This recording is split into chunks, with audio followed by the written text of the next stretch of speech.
Vamos a entrar a grabar. Bueno, ¿les quedó alguna cosa colgada de Juan L. Ortiz de la semana pasada? ¿Alguna cuestión que Yo me... estuve leyendo, me llamó la atención la admiración por González Tuñón, ¿no? Ah, sí, eran muy amigos, sí, incluso compartieron un premio, por ahí no me acuerdo qué premio le dieron juntos, sí. Bueno, más o menos tenían la misma ideología, ¿viste? Pero sí, sí, sí. O sea, aparte se conocieron acá cuando él había estado en Buenos Aires, cuando era muy joven, ¿no? Y siempre estuvieron en contacto. Yo que me voy a decir un par de cositas más, así ya después arrancamos con Olga Orozco, pero a modo de curiosidad, simplemente no es que sea nada demasiado relevante. La relación que tuvo Juan L. Ortiz con Borges, que fue mínima, aunque se conocieron y se frecuentaron durante un breve periodo, sobre todo cuando eran jóvenes, y ninguno de los dos habló muy bien del otro. Elegantemente, ¿no es cierto? Estas cosas son así, no hay que darles demasiada trascendencia. Pero, por ejemplo, vamos a decir lo que opina una de las opiniones. Espera que está entrando Raquel, acá vamos a darle entrada a Raquel. Y así seguimos, ahí está. Una de las opiniones de Borges, que cuando opinaba, ya sabemos, ¿no? Era venenoso. Ahora, ya nos pasó también con respecto a Alfonsina Storni. Los juicios de Borges eran muy tendenciosos, y eso, en cierto modo, uno se ríe, qué sé yo, es gracioso, o sea, siempre es eficaz, ¿no? Pero a uno le da la impresión de que si él hubiera prescindido a veces un poco del chiste, hubiera hecho algún tipo de apreciación un poco más certera, ¿no es cierto? Haciendo un poco más de justicia hacia aquello que él estaba criticando, lo que fuera. O sea, si había que criticar, está bien. Una cosa es la crítica y otra cosa directamente a veces es la canchereada, ¿no? Y la ninguneada. ¿Qué haces, Mónica? ¿Cómo andas? Hola, ¿qué tal a todos? Vamos a decir un par de cosas de Borges con respecto a Juan L. Ortiz o de ambos con respecto a cada uno, para que lo estoy encontrando acá. Dice Borges de Juan L. Ortiz, ¿no es cierto? Dice, una personalidad tenue que está imponiéndose es la de Juan L. Ortiz, una personalidad tenue. Eso es perfecto, está bien, eso. No pasa un día sin que me lo nombren. Yo creo que ya es inexpugnable. Si escribís versos en líneas muy cortas, de estilo alusivo y delicado, aunque personalmente uno sea tan grosero y bruto como Molinari, de paso, ¿no? Y si te afiliás al Partido Comunista, entonces no te sacan ni a patadas. Yo creí que el poeta de Gualeguay era Mastronardi, pero ahora parece que es este Ortiz. Está clarísimo, ¿no? Era parte, bueno, era Borges, digo, era muy amigo de Mastronardi. Pero bueno, eso podría haber propiciado algún tipo de acercamiento, porque Juan L. Ortiz también, su gran amigo, era Mastronardi. Sin embargo, no, Borges no había con qué dar. Partido Comunista, bueno, todo lo que sabemos, tenue.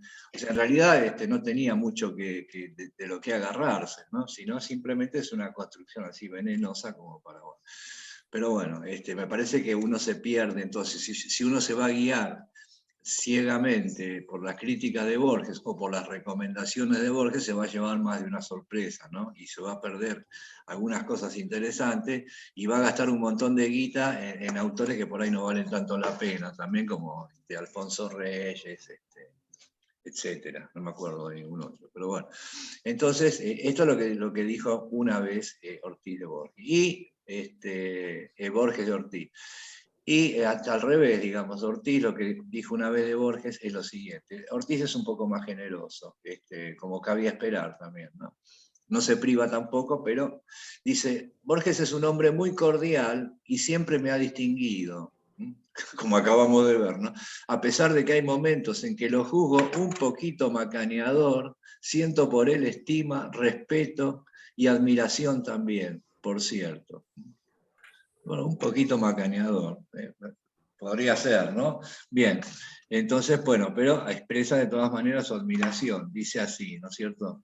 hemos andado juntos, hombre, hasta las 3 o 4 de la mañana cuando yo iba a Buenos Aires. Hemos ido al cine, he ido a comer a su casa. Simplemente ha dicho cosas que no lo favorecen mucho, que no son dignas de él. Es claro que cuando habla del indio, por ejemplo, lo hace con frivolidad, con desconocimiento, como en todo lo referente a la América Latina. He conversado mucho con él y me ha mostrado tremendas lagunas. Recientemente, hablando del indio, ha dicho cosas parecidas a las de Sarmiento. Obviamente está hablando desde el otro lugar, de la ideología, ¿no? Por otro lado, esa pasión por el compadrito, por el cuchillero, tal vez se deba a la ley de compensación. Es muy tímido. Quizás lo que le falte sea el coraje. No el coraje civil, porque lo tiene, sino el otro coraje, el coraje físico. Eso es lo que dice Juan L. Ortiz acerca de Borges. Y bueno, digamos, yo creo que es bastante acertado, ¿no? No se priva tampoco de marcarle algunas cosas, pero es un poco más generoso en cuanto a sus apreciaciones. A ver acá, bueno, listo. Eso quería, digamos, como para cerrar un poco lo que quedó de la semana pasada. Hay un montón de cosas que yo siempre me quedan afuera, que después me acuerdo, qué sé yo. Bueno, entonces hoy, ya estamos grabando, sí. Vamos a ir con Olga Orozco, otra de las poetas que yo elegí para este ciclo, que bueno, podía haber estado en el ciclo anterior también, pero bueno. Y es una poeta muy distinta a lo que vimos la semana pasada, es otra retórica absolutamente diversa, ¿no es cierto? Acá nos vamos a encontrar, no con esta cosa tenue, que decía Borges de Ortiz, sino con algo mucho más, si se quiere, visceral, con algo mucho más mediado por la cultura o por cierto tipo de cultura. Olga Orozco era una mujer de hacer muchas citas, ¿no? O sea, meter mucho paratexto. Y bueno, entonces eso nos va ya metiendo en otro campo expresivo, digamos. Olga Orozco, sin duda que es una de las grandes voces argentinas, ¿no es cierto? Vamos a ver cómo nos va con la retórica, porque también hay que entrarle, pero ya dijimos, hay retóricas que en un principio por ahí alejan o asustan, pero a medida que uno va entrando en los códigos, se va acomodando y ya puede empezar a pasear un poco, ¿no? Olga Orozco nació en 1920, en La Pampa, en un pueblo de La Pampa que está ahí cerquita de Santa Rosa, pocos kilómetros, casi como si fueran las afueras, que se llama Toay. Yo no conozco ese lugar, pero bueno, hoy en día ahí está la casa donde vivían con los padres, ahora es un museo, un centro cultural, bueno, es ese destino que tienen los poetas que alguna vez estuvieron vivos y se convierten en edificios, en plazas, en lugares, en chapas y todas esas cosas. Imagino yo, no conozco mucho, pero que debe ser la gran heroína local de toda esa región, ¿no es cierto? Bueno, una poeta muy destacada. Y curiosamente no indagué demasiado tampoco, porque estas partes por ahí no nos interesan tanto.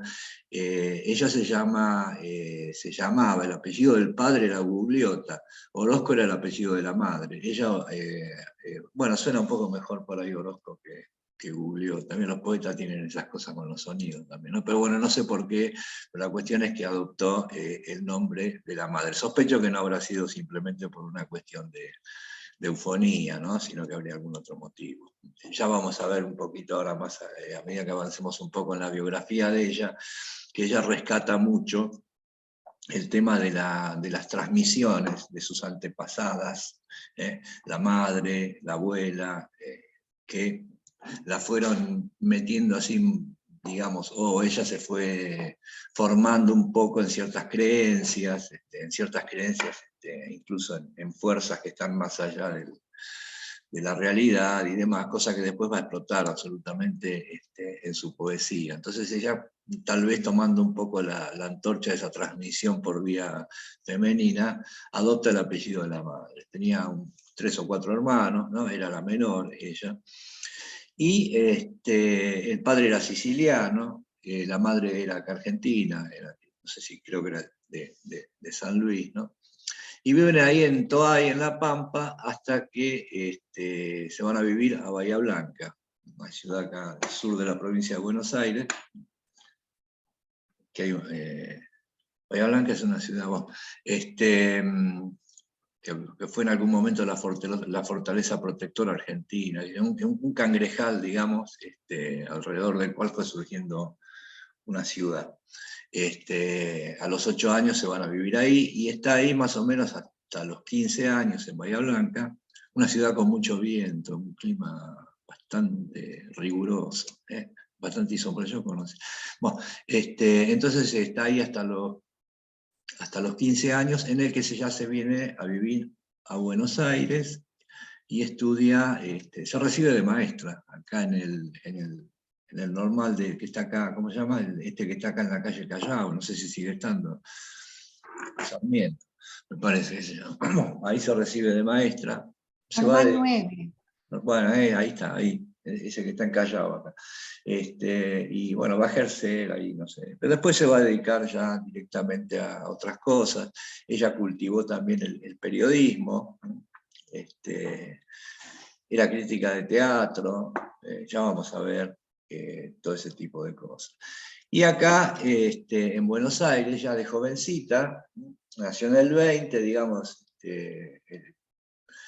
después se vinieron acá a Buenos Aires, ella con 17 años, más o menos, 18 años, empezó a frecuentar acá ciertos grupos literarios, que después van a terminar formando una revista, de la cual salieron unos pocos números, que fue la revista Canto, ¿no?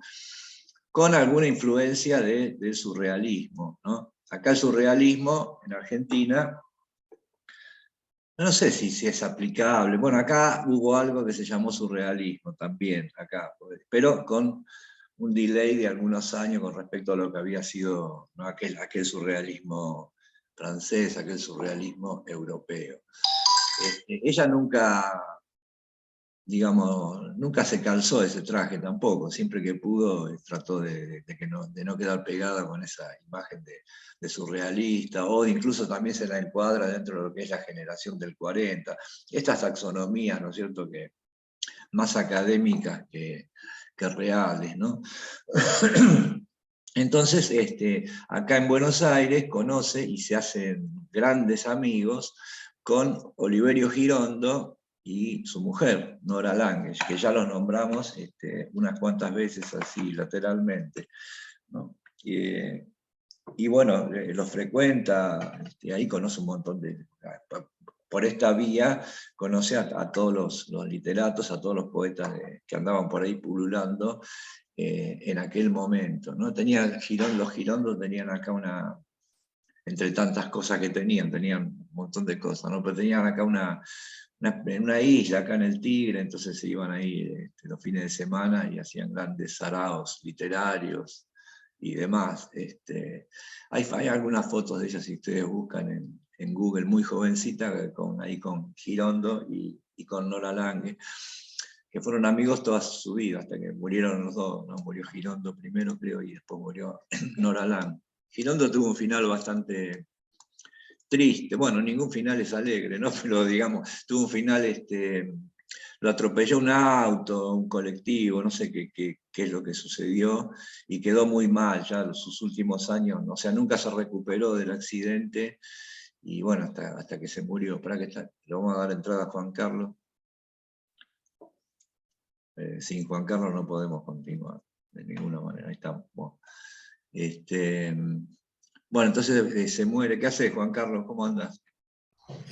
Muy bien, compañeros. Isaías, ¿cómo están todos? Bien, te estábamos esperando. Digo, ¿qué pasa acá que no viene Juan Carlos? Qué pena entrar tarde, venía corriendo porque aquí el horario nuestro es diferente y preciso hasta ahora iniciamos aquí tareas y bueno, a veces me enredo, pero bueno, aquí estoy presente. Perfecto.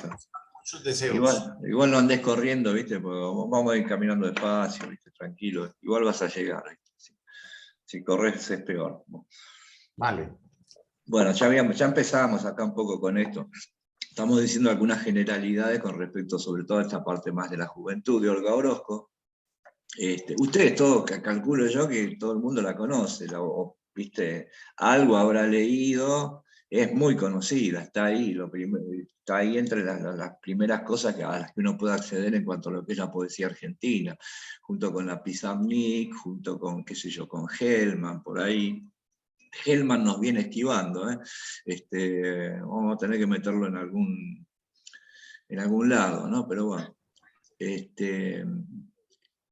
Bueno, después iba a decir algo de Hellman, pero lo voy a dejar para más adelante.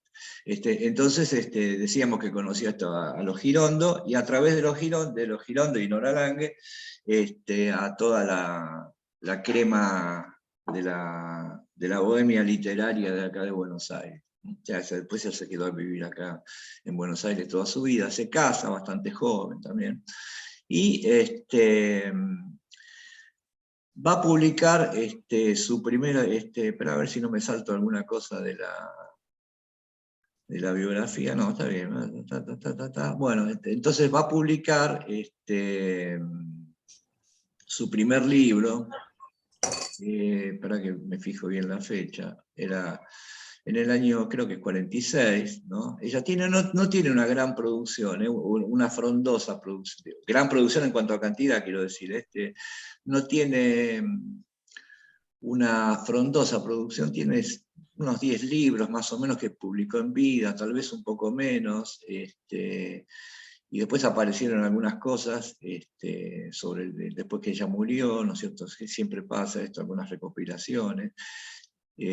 Acá está, en el año 46 publica su primer libro que se llama Desde Lejos, del cual vamos a tratar de picotear por lo menos un poema de cada uno de los libros. Acá estamos con una cuestión con Olga Orozco. En general, sus poemas son extensos, y algunos son muy extensos, ¿no es cierto? Es una mujer de amplias construcciones, ¿no es cierto? Incluso no solamente que los poemas son extensos, sino que las líneas, los versos son muy, muy largos también, o sea, es una respiración bastante así extensa y demás, ¿no es cierto? Y ella, en un principio, como suele suceder, y acá lo vimos muchas veces, empezó con una retórica muy, muy inflada, ¿no es cierto? Muy, muy resonante, y después se fue simplificando, no tanto como otros, digamos. Este tema de la retórica así un poco altisonante, lo conservó durante toda su carrera. Sí, lo que se fue simplificando un poco fue con respecto a ciertos temas y a ciertas... también encontrar la esencia de lo que en sus primeros envíos eran un poco más caóticos, y ya después va ordenando así como un poco sus tópicos, y yo creo que va resultando cada vez más eficaz, ¿no? Ella va a morir en el año 99, a los 79 años, de paro cardíaco, estaba internada, no sé qué problema tenía problemas cardíacos, la iban a operar y no sé si murió en la operación o murió en ese trance, murió. Y ella dejó preparado, antes de irse a internar, dejó preparado un libro, unos manuscritos ahí ya revisados y corregidos, que se llama justamente Últimos Poemas. Nosotros vamos a ir picoteando un poco de toda esta producción, ¿cierto? Vamos a leer, sin más, un primer texto, así se entiende un poco más esto que estamos hablando. Y vamos a tratar de ahora, después de que leamos este texto, vamos a marcar algunos tópicos que ella va a utilizar también siempre, digo yo. Todo poeta tiene una galería de tópicos que por lo general, con variaciones y demás, se mantienen. Este que voy a leer ahora, no sé si lo voy a leer todo, vamos a leer un fragmento. Ya les digo que son poemas bastante extensos, ¿no? Se llama Quienes rondan la niebla, ¿no? Y dice así: siempre estarán aquí junto a la niebla, amargamente intactos en su paciente polvo que la sombra ha invadido, recorriendo impasibles esa región de pena que se vuelve al poniente, allá donde el pájaro de la piedad canta sin cesar sobre la indiferencia del que duerme, donde el amor reposa su gastado ademán sobre las hierbas cenicientas, y el olvido es apenas un destello invernal desde otro reino. Son los seres que fui los que me aguardan, los que llegan a mí como a la débil hiedra doliente y amarilla que sostiene el verano. Triste será el sendero para la última hoja de morada, triste y conocido como la tiniebla. Oh dulce y callada soledad temible, que dispersos y fieles hijos de nuestra imagen nos están conduciendo hacia el amanecer de las colinas. Están aquí reunidas alrededor del viento, la niña clara y cruel de la alegría coronada de flores polvorientas, la niña de los sueños, con su tierno cansancio de otro cielo recién abandonado, la niña de la soledad buscando entre la lluvia de las alamedas el secreto del tiempo y del relámpago, la niña de la pena, pálida y silenciosa contemplando sus manos, que la muerte de un árbol oscurece, la niña del olvido que llama, llama sin reposo sobre su corazón adormecido junto a la niña eterna, la piadosa y sombría niña de los recuerdos que contempla borrarse una vez más bajo los desolados médanos, la casa abandonada, amada por el grillo y por la enredadera, y más cerca, como el rumor del musgo en las mejillas de aquella incierta niña de leyenda, la niña del espanto que escucha, como antaño junto al muro derruido, las lentas voces de los desaparecidos, y allí, bajo sus pies, las fugitivas niñas de la sombra que los atardeceres reconocen, las mágicas amigas del matorral y de la piedra temerosa. Bueno, vamos a parar un poco ahí, porque si no me voy a quedar sin aire, ¿no? Estos versos de largo formato para un tartamudo, ¿viste? Son complicados, ¿no? Pero digamos, está clarísimo. Y son, lo que yo quiero decir en principio es que está muy bien construido. Este es su primer libro, ¿no es cierto? O sea, ella por supuesto que venía escribiendo de antes, ¿no? Y había publicado algunas cositas en revistas. Pero son poemas absolutamente, digamos, son tiradas, digamos, cada momento de este poema está muy bien construido, o sea, cierra perfecto, es absolutamente, digamos, yo creo que es una gran poeta conceptual. Habíamos hablado a veces, qué sé yo, la poesía tiene varios componentes, uno es el concepto, otro es la imagen, otro es el sonido. Acá yo creo que están los tres, ¿no es cierto? Pero los tres en este caso están puestos, me parece a mí, en apoyo del concepto, más que a veces es al revés, o sea, a veces lo único que le importa a un poeta o lo que más le importa es el sonido, otras veces es la imagen y otras veces, bueno, yo creo que acá todos estos elementos, porque además es muy visual también, o sea, la imagen están, ¿no? Y suena muy bien también, o sea, están todos los elementos, pero lo que prevalece es lo que ella nos está contando. Esta es una mujer que nos está contando algo bastante determinado, por lo menos en esta primera etapa de su producción. Ella después se va a desarticular un poco en cuanto a lo conceptual, no tanto tampoco, no hay una gran evolución, pero digamos, este poema que leímos, por ser de un primer libro, es extraordinario, me parece a mí, ¿no es cierto? Entonces, y acá tenemos otra cosa, por ejemplo, dos cosas más vamos a decir sobre esto que acabamos de... Sigue el poema, o sea, yo leí un fragmento simplemente. Digamos, para ver, a ver si podemos ponernos, sí podemos, no cuesta tanto tampoco, ponernos en lo que es la manera de hacer las cosas de cada poeta. Yo con esta cantidad de texto que leí, por ejemplo, yo escribo 15 poemas, y hay otros poetas a los que no les alcanzaría eso para escribir un solo poema, porque todavía escriben más extenso. Pero esto es así, o sea, no es que una cosa esté bien y otra cosa esté mal. Eso tiene que ver con cada temperamento y cada necesidad, o sea, y esta mujer se expresa de su mejor manera en este formato extenso. Este formato extenso también tiene que ver con una característica que también podemos decir, aplicar, digamos, a la poesía. Cuando pensamos qué es un poema o sí, qué sé yo, o de qué manera uno plasma un poema, ¿no es cierto? No hay una sola manera, por supuesto, ni hay una manera correcta y otra incorrecta. Después están estos temperamentos que decíamos recién, ¿no es cierto? Esto es, si yo lo tengo que calificar, yo diría que son, en general, los de Olga Orozco son poemas narrativos. Acá hay mucho de la prosa, ¿sí?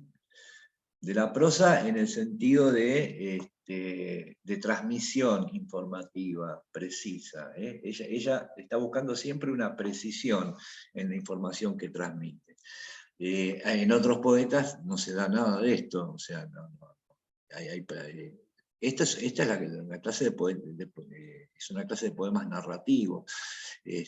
Hay una pequeña historia en cada poema, pequeña o no tan pequeña, hay una historia en cada poema. ¿Vos, Sergio, querías decir algo? Me pareció que estabas haciendo un gesto. Y evidentemente Olga Orozco es de este tipo de poeta. Juan L. Ortiz, que vimos la semana pasada, en algunos poemas es narrativo, pero en la mayoría yo creo que no. O sea, son más irrupciones que aparecen en el poema que cortan un poco esa secuencia de la narración. Acá hay como un prólogo, hay como un desarrollo, y hay como, obviamente no son cuentos, no estoy diciendo eso. Pero hay historias acá, hay historias que podrían expresarse también en otro tipo de formato. Hay muchos poetas narrativos. Sí, Juan Carlos. Isaías, te escuché que este es un poema de sus primeros libros. El primer libro, sí. El primer libro. ¿Cuántos años tenía ella? Qué pena cuando y esta apareció en el 46, así que ella tenía 26 años. Es impresionante porque el poema realmente es como un recorrido de lo que fui. Sí, claro. Es un diario, describe todas las niñas que he sido, el de la niña de la soledad, la niña de... Y ahí tenés esa parte como narrativa que yo te marcaba recién, ¿no es cierto? Evidentemente este poema tiene un tema y ella lo desarrolla. Ahora, aparte se trasluce también, o sea, es una construcción perfecta, o sea, acá no está muy bien escrito. Está muy bien escrito, ¿no? O sea, el problema a veces con los poemas así extensos o los poemas más narrativos es que uno ve las fallas, ¿no? Ve demasiadas licencias, eso que se llama licencias, ¿no? Y acá no las hay. O sea, cada frase cierra perfectamente. Ella está diciendo algo y lo está diciendo muy bien, es clara. Uno después puede no compartir eso que dice, o puede no llegarle a uno, pero bueno, eso es un problema de uno, en todo caso no del texto en sí, que está muy bien por otra parte. Eso lo va a mantener siempre. Acá se trasluce además un montón de lecturas, que después vamos a tirar un poco de la piola para ver sus posibles influencias, ¿no es cierto? Pero desde ya que esta persona que escribe de esta manera es porque también leyó muchísimo, ¿no es cierto? Porque esto no es un don que uno lo tiene o no lo tiene, esto se cultiva también, ¿no? Y acá van a aparecer ya algunos tópicos. El tema de las niñas, el tema de la infancia, de la niñez, de las niñas específicamente, de ella, fragmentada en múltiples imágenes de distinto tipo de niñas, va a haber después, vamos a leer otros que también tienen la misma impronta, eso va a aparecer siempre, ¿no es cierto? Ella decía, vamos a adelantar un poco, ¿no? Pero ella se sentía como una especie de medium también. Digamos, cuando digo medium, no pensemos directamente en espíritus de los muertos, ¿no? Pero sí se sentía medium, por ejemplo, de sus yoes, ¿cómo se dice? Pasado, ¿no es cierto? De las niñas, de las adolescentes, de las jóvenes que ella había sido, y ella proponía muchos de sus textos, de sus poemas, como una pluralidad de máscaras, ¿no?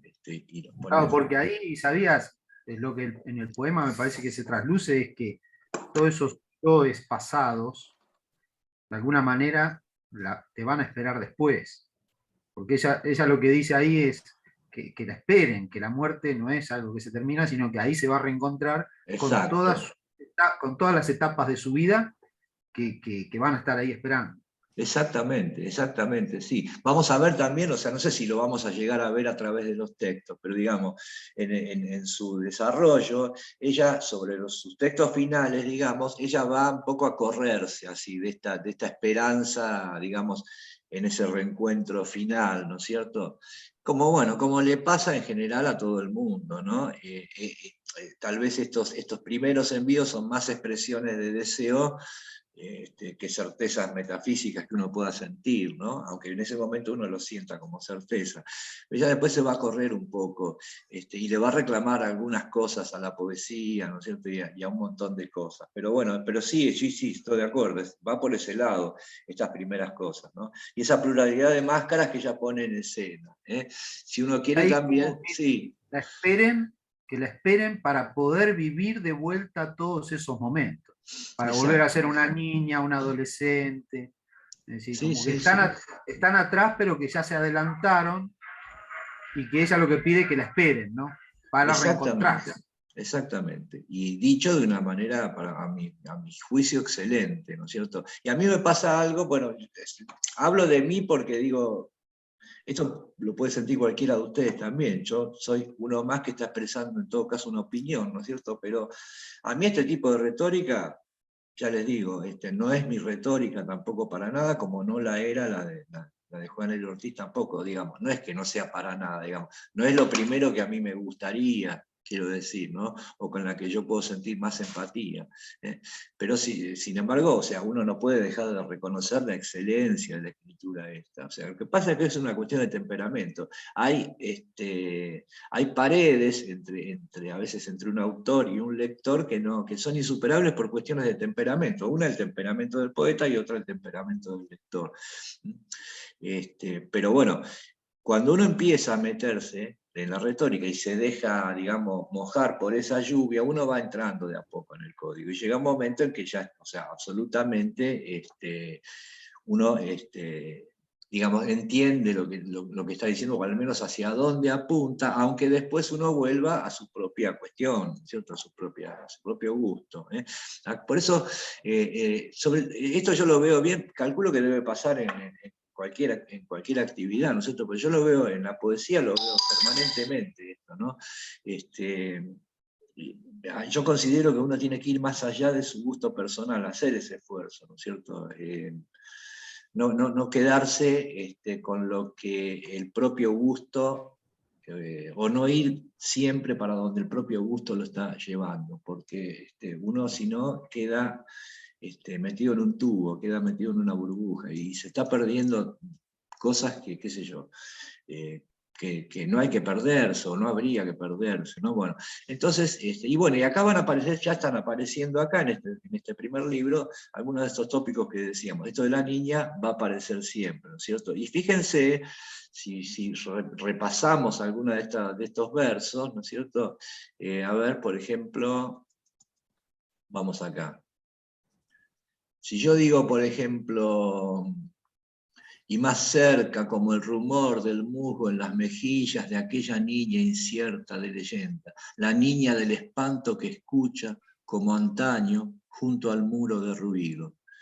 Y si yo les digo que esto es de la Pizarnik, ustedes compran, porque es absolutamente, o sea, pero acá está, digamos, Alejandra Pizarnik y sus precursores. Esto está, de hecho, después fueron muy afines, muy allegadas, tuvieron una amistad muy poderosa, ¿no es cierto? Pero Alejandra Pizarnik fue influida absolutamente por Olga Orozco, sobre todo también en sus primeros trabajos, ¿no? Después se va a ir a Pizarnik poniendo cada vez más terrible, ¿no? Pero digamos, esta cosa de la niña ante el muro, la niña en el bosque, la niña, esto es la Pizarnik, y acá está. Por eso hay como un arco, ¿no es cierto? Sí, por lo general vienen en el mismo paquete, la Pizarnik con Olga Orozco, así en general en el conocimiento del público. Es raro que a una persona que le guste Alejandra Pizarnik no le guste Olga Orozco o no la conozca, por lo menos, ¿no? Y no solamente por la amistad que tuvieron, sino también por esta retórica bastante afín. Pero de todas maneras no son la misma cosa, no son la misma cosa. Olga Orozco entraba y salía de la retórica esta, pero Alejandra Pizarnik no. O sea, se metió ahí y no salió más. Ella, obviamente, murió más joven, ¿no? Pero, digamos, la Orozco tuvo su evolución. Ella lo va a decir, yo les voy a mandar un documental donde es un reportaje como de media hora que le hacen a Orozco. Ella habla sola, ¿no? Las preguntas no se escuchan, pero bueno, muy interesante, donde va a hablar de la Pizarnik. Y va a decir algo parecido a lo que una vez dijimos acá cuando la vimos a esta Pizarnik y cuando hablamos de Amelia Biagioni, ¿no? El tema de la tragedia que es confiar en el lenguaje, ¿no? Y querer hacerse una casa en las palabras, ¿no? Porque eso no se puede hacer. El lenguaje sirve para cualquier cosa, menos para quedarse anidado en él. Eso lo va a decir ella muy lúcidamente, me parece a mí. Dice 4 o 5 cosas muy interesantes. Y donde uno ya la puede ver, ya está en sus últimos momentos, digamos, ¿no? En el fin de su vida, con unas reflexiones bastante distantes de aquellas primeras cosas que ella escribió. Bueno, bien. Entonces decíamos, vamos a leer otro, o un fragmento, ¿no? Ustedes ahí tienen un montón de textos, son como 100 páginas que me quedó acá el apunte. A ver, les estoy mandando además una antología de los cantos a Berenice, que es otro libro de ella, y una antología. Tienen un montón de material para solazarse con él. Que se llama Esos pequeños seres, dice: en un país que amaba ya estará anocheciendo, coronados por sus mustias guirnaldas, esos pequeños seres creados cuando la oscuridad vuelven a probar con sus tiernas músicas, a golpear con sus manos de brillantes estíos ese rincón natal de la melancolía. Sonríen los inacibles huéspedes, las criaturas largamente buscadas en las secretas ramas, en lo más escondido de las piedras, en la sombra abandonada del que salió de ella eternamente joven. Desde la lejanía me sonríen. Qué inútiles sus gestos, sus caricias, cuando algún largo tiempo nos conoce calladamente ajenos, cuando ya no hay temor por el huyente roce de los muertos que amamos, ni por el musgo que crece murmurando sobre el corazón, ni por las voces nocturnas de los que se despiden sollozando. Yo te esperaré siempre allá, doliente desaparecida, vosotros que habitáis en mi región, en mí la región desmoronada del miedo, ¿no? Que habitáis en mí la región desmoronada del miedo, de las ansiadas compañías terrestres. ¿A qué volvéis ahora?